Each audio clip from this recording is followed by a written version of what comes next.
Welcome to the MMA Fan Podcast.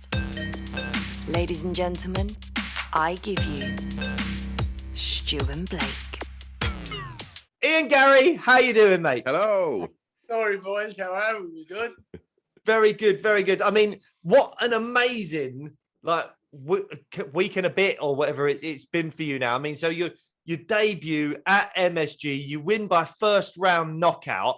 But the big question on everyone's lips, the big thing that everyone wants to know is how many bags of Skittles did you eat after that win? 1 second. What is happening? Like, you ask a simple question and he's just gone. That's it. Amazing. For those of you just listening to this, Ian Garry's just gone 1 second and just left. He's left. I'm just staring at an empty chair. Oh my Christ. He's got a sack of Skittles. It's like a Santa sack of Skittles he's got there. Look at that.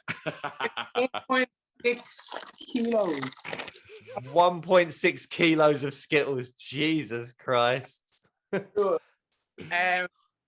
I fucking love Skittles, mate. That's been sitting there for me waiting since I won a world title. Layla bought me that, and I didn't touch it then. And I came home and was like, Skittles. Yeah, so there you go. That bag will be gone now by probably my birthday. Lovely. Perfect. Good to know. Well, since we last saw you, which was at the Fighters Hotel after you got the world strap at Cage Warriors, where we gave you some Skittles from our backpack. But since then, mate, I mean, it's been a whirlwind, right? Yeah, it's quite hectic. So many questions. So are you based in America now?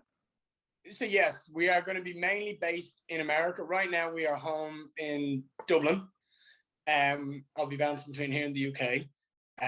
But yes, we will be based in Florida because that's what benefits my career. That's where the best place for me to be is to be at that gym and learn from the guys there.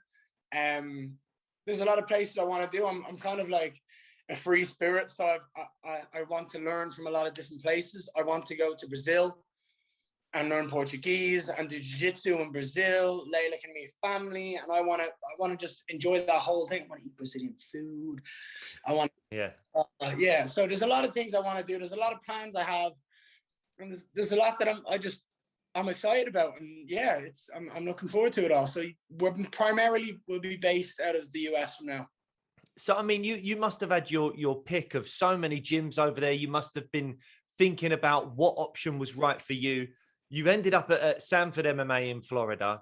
Why was Sanford the right choice for you? Because you probably could have gone to so many of the big gyms out in the States. What was it about Sanford that you went, that's the one for me? So when I was looking at all the gyms, the first thing I did was look at the top welterweight talents. Like where is everyone? Where are the top welterweights in the world right now? Where are they all? And number 2 and number 4 is Gilbert Burns and Vicente Luque. Yes. Right. Okay. So we've got number 2 and number 4 in the same gym. And then when you look deeper into it, they've got an elite roster of welterweight talent. They've got insane middleweights, Derek Brunson, Brendan Allen, Phil Hawes. Like it just goes on and on and on. So it's like, right, I've got an elite level of guys at welterweight, an elite level at lightweight, elite level at middleweight. It's like they're the guys I'm going to be training with. That's insane. Then you look at the coaches, right? You've got Henry Hoof. Everyone knows how good Henry is in regards to striking and the coaching that he's had, how many world champions he's created and how he's been a part of. It can't not go right with me and Henry in regards to striking and learning so much. And then it's like, right, Greg Jones, who is, before I was even in Sanford, I was hearing about Greg Jones and wrestling when I was in Vegas and stuff about how good of a wrestling coach he is. He's the shit. And I looked him up and I was like, wow, okay, everyone's talking about this guy, Greg Jones. And I'm like, right, insane. So I can go there and learn, get elite level wrestling, work on my striking.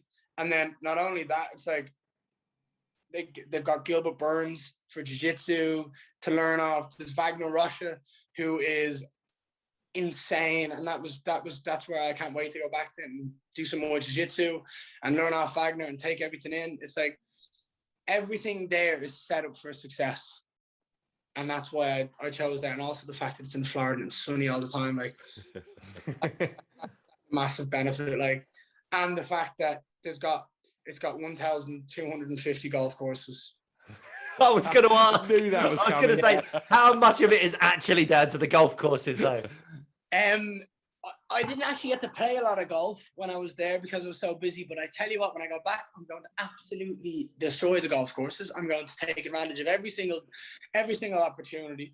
When I go back next time, I want to focus more on improving and learning and growing my skill set as opposed to just fight camp. So I'm going to kind of take an approach of less activity, less like sparring, and I just want to work on stuff. And then last 8 weeks, I'll get into my sparring because I'm always fit. I'll never, ever, ever not be fit. Like, I've got cardio for days. I've got the skill set. I just want to work on stuff. So when I do that, I'll be doing strength and conditioning and then technical stuff. I'll play golf probably every morning. That's what I'll try to do. I'll try to get up every morning and play some golf. I'll join a nice golf course and I'll play every morning. I'll get used to it. I'll start smashing the handicap down. Oh man, that sounds awesome. I mean, you've listed so many fantastic fighters that are there. Say Luque, Burns, Derek Brunson, Michael Chandler's there as well. People like that. What's the interactions been like with these guys, especially the first time? Did you ever? I mean, I wouldn't say the word starstruck because I know that you're a very confident guy. But did you have moments of like, Jesus, I'm rolling with Burns, or I'm sparring with Chandler, or anything like that?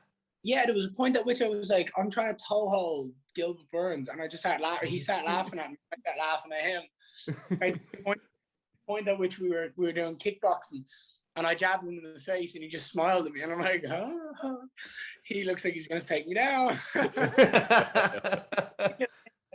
Like, even the fact that I was like, a lot of people, when I shared the video of me and Mike wrestling against the wall, everyone was like, oh my God, that's insane. Of course it's insane. I'm a fight fan. Do you know what I mean? Like, yeah. I see these guys. The fact that I was like, playing Southpaw for Derek Brunson a week or two leading up to his fight with Till, it was like, there's madness. And like, I'm seeing all these guys, and like, even the fact that like DB texted me after, Brunson texted me after, was like, oh, take it slow, kid. Like, you're in no rush. You're going to get there. I'm like, yeah, all right. It's just cool to see this. Like, it's really, really cool. That's so awesome, man. It's quite heartwarming as well. These guys that, for us as fight fans that will probably, we interviewed Derek and he was such a lovely, lovely bloke.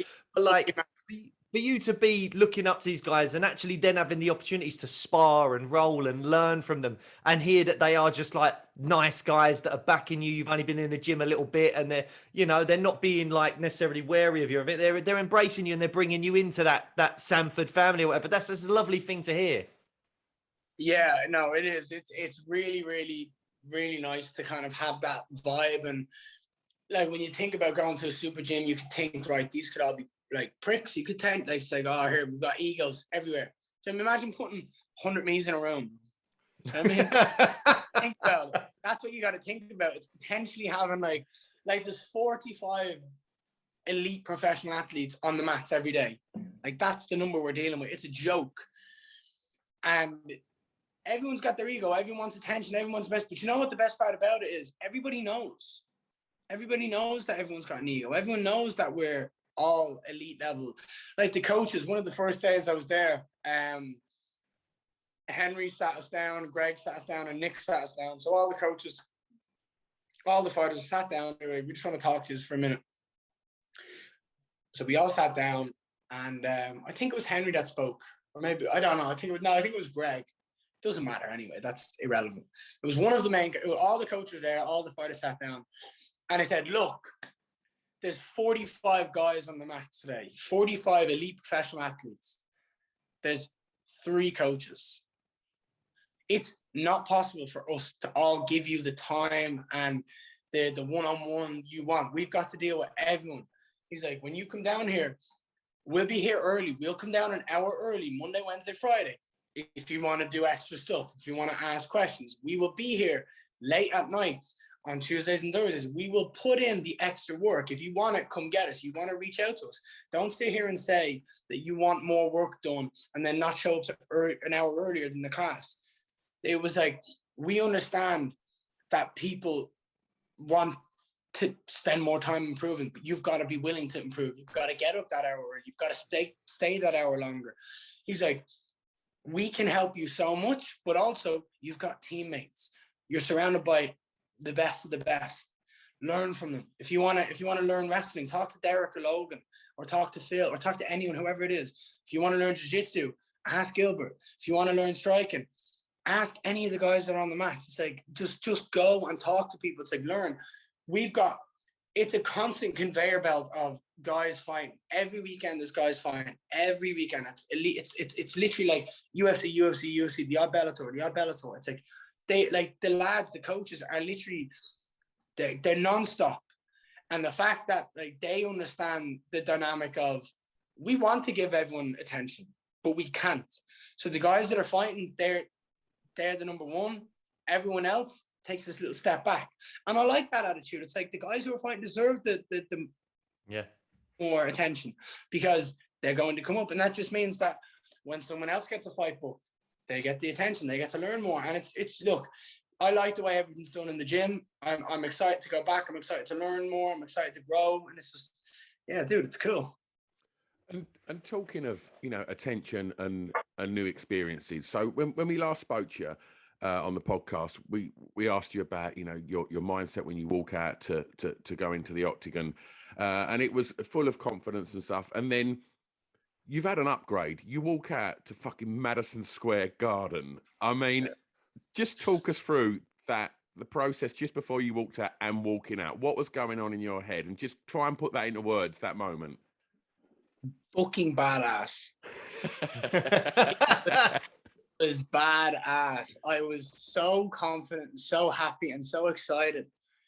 I like, even the fact that I was in like the Venom gear, I was like dressed up like I see all the guys. I had my hoodie and the trackies on, and like, all right, let's go out, let's enjoy this, stay warm. I'm like, I was just like strutting my stuff, bit of swag. I'm like, all right, like we were walking out the back, so like they brought us from the changing room just out to the kind of holding area. Jordan walks out, and then the entourage that was with me, like there was about 18 people standing around me. Like, I'm like, all right, here we go. And I'm just like having a little home, a little dance to Jordan's song, waiting. And then I just hear, bow. And I'm like, yes, here we go. And it's like, I'm up a bit on the string. I'm like, go. And it was just like, just enjoy every second. If I hear all the crowd, I'm like, yeah.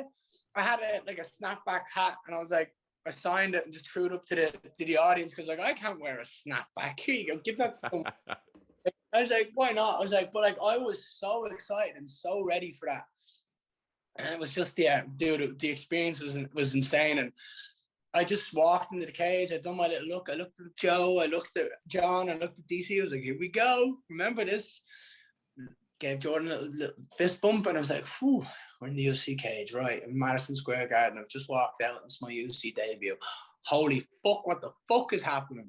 Oh, wow. All right, okay, this is happening. This is real. Like, slap myself, wake up. Took me about 2 minutes to wake up, but yeah, it is what it is. At the end of the day, you got slapped, and that's what's going to happen to everybody else.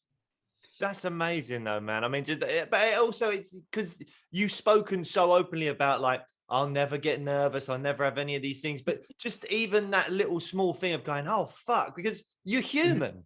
It's your UFC debut, something you've been working towards for such a long part of your life. I mean, such a big thing, making that UFC debut. And to do it at Madison Square Garden. And the other thing is, I know you've done a lot of interviews, which is why we're really thankful for your time today. But like, you've done a lot of interviews leading up to the fight and a little bit post-fight as well, but leading up to the fight.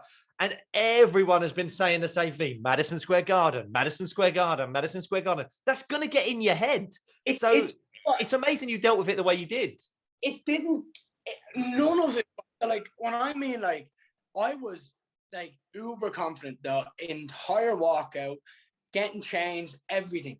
The moment it hit me, when I was like, oh shit, this is happening, was when Bruce Buffer turned around to me, and in the red corner, it's like, he is an undefeated fighter. And I'm like, I look up on because the venue changes color, so it goes blue when they're talking about the blue corner, it goes red, and I look up at the screens, the 3 screens on the tiers, and it's just like the future, Ian Garry, UFC 268, Madison Square Garden. I'm like, how this is happening? Bruce Buffer's announcing me. What the fuck is going on? I'm like, all right, wow, okay. And from that moment on, it was more just like, if you watch the fight back, right? Watch it back. There's a little, just before I was like, wow, this is insane. But yeah, it was just really like, it's a dream come true. That was my dream. My dream, I've said this before, and people kind of go, huh? My dream was never to be a UFC champion. It's to be a UFC fighter.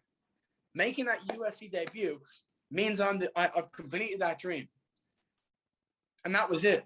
I'm standing at the moment going, wow, I'm just a little kid who dreamt of being here, and this is happening. I'm like, whoa, okay. So for 2 minutes, I wasn't right.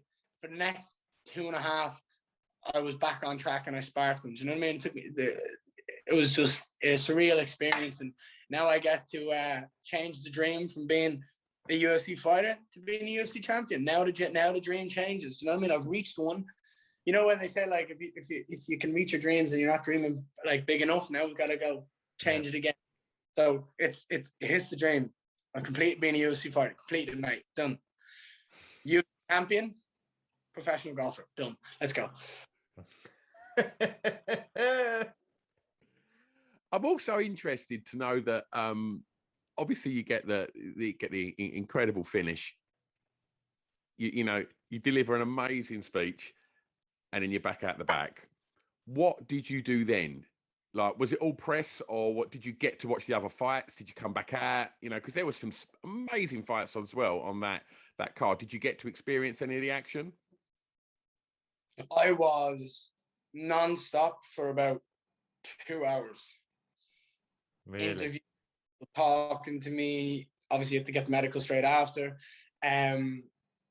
Straight after the fight, they brought me straight to Dana, and they brought me into his little room where he was with his friends or his VIPs or whoever it was. They brought me over to him, so it was nice to kind of finally shake hands with him. Obviously, I shake his hand at the weigh-ins, but actually speak to him, and it was like, and he just seemed so happy and excited. I'm like, right. I'm like, hey, look, it happened once before. It's going to happen again, mate. And he's just like, he seemed so in on it, and he was so excited. So that was really nice. But yeah, it was just flat out, mate, for 2 hours, just non-stop. And yeah, I just kind of, it all felt a little bit rushed nearly. It was like next. I enjoyed every second of it. Can we just take a moment and speak about how fucking good I am on the mic? Okay, yeah, we can do that. Can we? That wasn't planned. Can we just sit here and stroke my ego a little bit? How good was that? It was amazing, mate. I mean, that it almost felt like, not in delivery, it felt very natural, but the content felt pre-prepared because it was, you know, the whole takeover part 2, all that kind of stuff.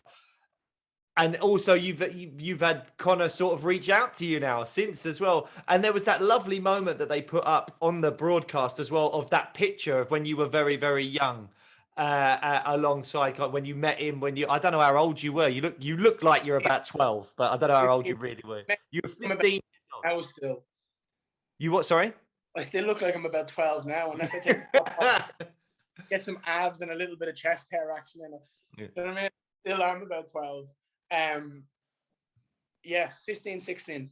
Yeah. So, but that was amazing as well to have that moment put on the broadcast as well. And then, yeah, it was phenomenal. The only thing that's ever missing from people when they get on the mic and they don't do it, and I as a fan want to see it, and I think you're going to know what I'm going to say, it's a call out. Why was there no call out? Oh, I thought you was going to say a full rendition of Grease Lightning by Ian Garry. That's what I thought. That's the only person I'd like to find that this is Nate Diaz. They're not going to give me Diaz. No, they're not. I mean, especially he's got like one fight left on his contract, so you never know. Actually, they will give me, the UFC will give me whoever they decide to give me. I will sign the contract. Say yes. Say here you go. Thank you. I will see you at that date. Be ready because I'm going to take over again. I'm going to steal the show. Everything is going to be perfect. Just turn the cat on. So yeah, everything's insane, and I'm looking forward to every single time that I step in. I don't like calling people out. I'm the hype. Call me out. Let's see. Makes sense. But no, it was a brilliant, you kind of smashed every bit of it. All the interviews leading up, the fight itself, you got a knockout in round 1. What more can you ask for? And then the post-fight interview was cracking as well, mate. You absolutely smashed it. You did exactly what you said you were going to do. UFC debut, completed it, mate. That's it. We would have liked to have seen a rendition of Grease Lightning, as Stu said. That would have been lovely, like last time. But we've had a bit of Arctic Monkeys this time. We had Grease Lightning before. Maybe next time in a post-fight interview, you go full Tyson Fury and just start singing a rendition or something. That'd be great. Maybe one day when we've reached that level. Yeah, maybe. Yeah. But I mean, like we know what the long-term goal is. The long-term goal, as you said, you want to be UFC champion, which makes perfect sense. Do you set yourself any short-term goals? Is there anything you go, I want to achieve this in 6 months or this by this time next year? No, I just want to be happy, love my missus, play some golf, and then just enjoy everything we're doing. That's all it's about. Do you know what I mean? I mean, if you want to talk about that, like just being happy, just enjoying every day, because we don't know when the fucking Nationals is going to be. True. Absolutely. I mean, that's an absolutely perfect place to finish. We know we've got limited time with you, and you've been super generous, Ian, to give us plenty of time today. Mate, thanks so much for coming back on. And it's been an absolute joy watching your debut, and can't wait to see where it's going to go, man. Me too. I can't wait to see what they're going to do next. We'll figure it out. I'm excited. Lads, I love you, and I appreciate the time. It means a lot. And look, hopefully we'll get you over to the net. You'll be able to come over and see the next one live, and we'll be able to catch up. Love it. Oh, that'd be incredible, man. And if it's Vegas, I want Vegas. Vegas. Yeah.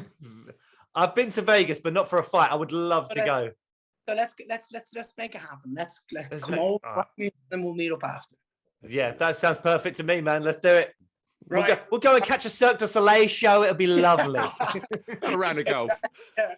Right, go on. I love you to leave us. All the best. Thanks, mate. And thanks, Layla. Cheers. Take care, guys. Bye-bye.